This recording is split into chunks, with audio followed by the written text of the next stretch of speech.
Welcome, students. My name is Miss Karen Lenisha Cabral, Assistant Professor in Botany at St. Joseph Vaz College, Kottali in Goa. Today's lecture is for Bachelor of Science, second years, subject Botany, semester 4, course code BOC 104, course title Plant Physiology. Title of the unit Plants Response to Light and Temperature.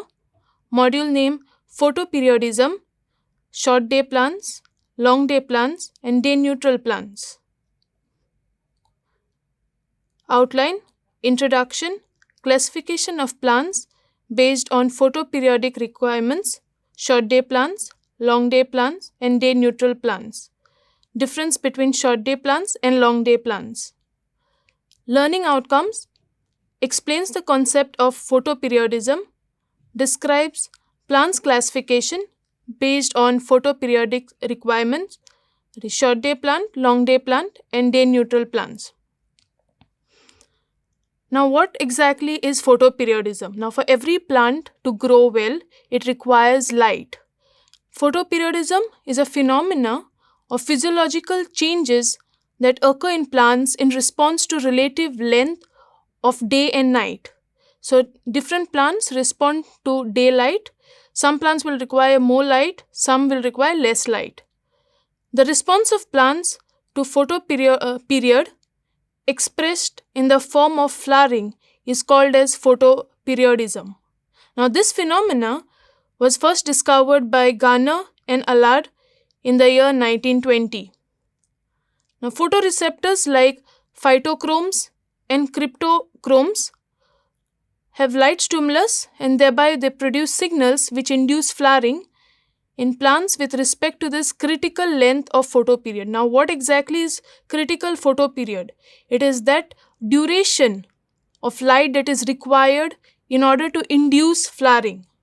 Now, depending upon the duration of photoperiod, that is a response to light, plants can be classified under three categories. That is short day plants, also called as SDP, long day plants, LDP, and day neutral plants, DNP. Now, we'll look at each of these three categories in detail. Coming to the first one, that is short day plants. Now, these plants require a short light period, but it requires a longer continuous or it requires darkness more. When you say short daylight, it requires approximately around 5 to 9 hours of daylight, and more, when you say more of darkness, it will take up around more than 12 hours of darkness. So, these plants are also called as long night plants because they require more of darkness.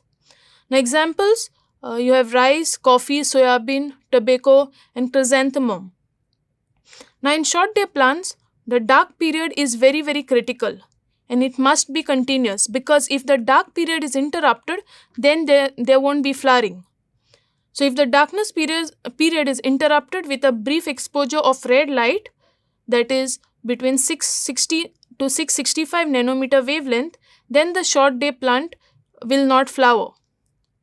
Maximum inhibition of flowering with red light occurs at about middle of the critical dark period. We will see how exactly this happens. The inhibitory effect of red light can be overcome by the subsequent exposure with far red light. Now, continuous dark period initiates early flowering.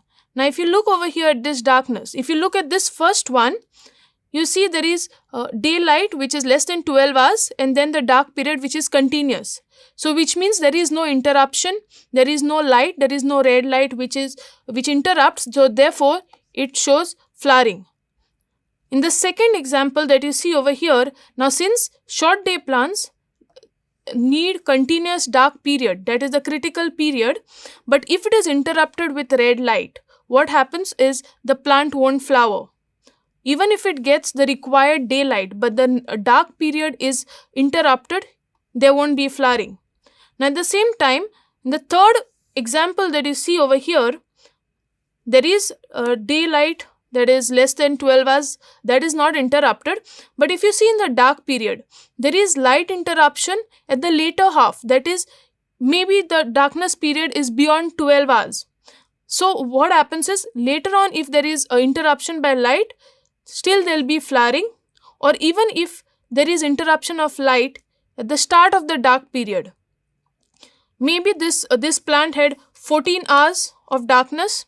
So within the first hour, if there was interruption with red light and then it gets continuous darkness, it will show, or flowering will be initiated. Now these are some examples of short day plants. That is, the first example you see is a rice plant, and then you have chrysanthemum over here.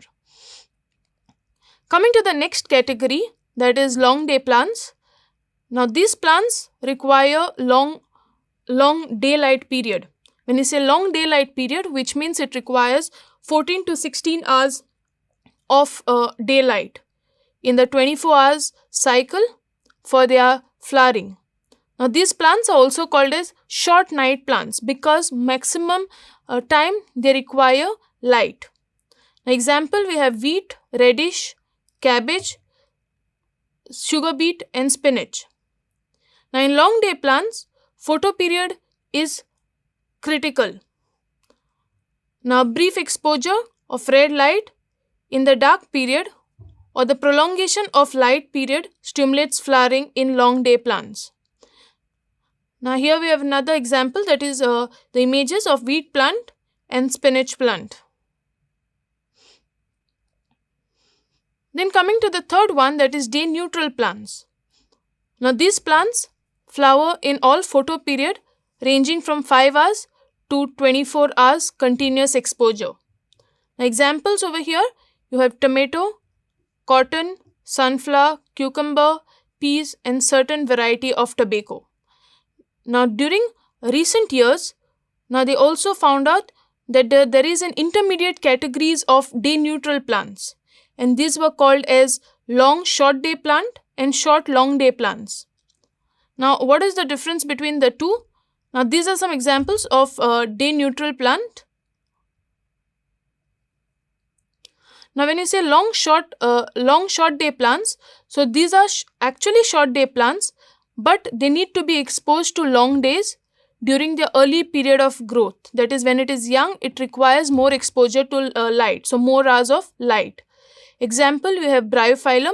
In short long day plants, they are long day plants, but they require short exposure or short daylight exposure during their growth period.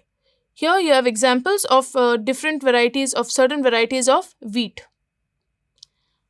Coming to the differences between short day and long day plants. Now short day plants, these plants flower when photo period is less than the critical day length, whereas long day plant, the plants flower when the photo period is more than the critical day length. Secondly, interruption during light period with darkness does not inhibit flowering, but interruption during light period with darkness inhibits flowering. This is more valid for long day plants.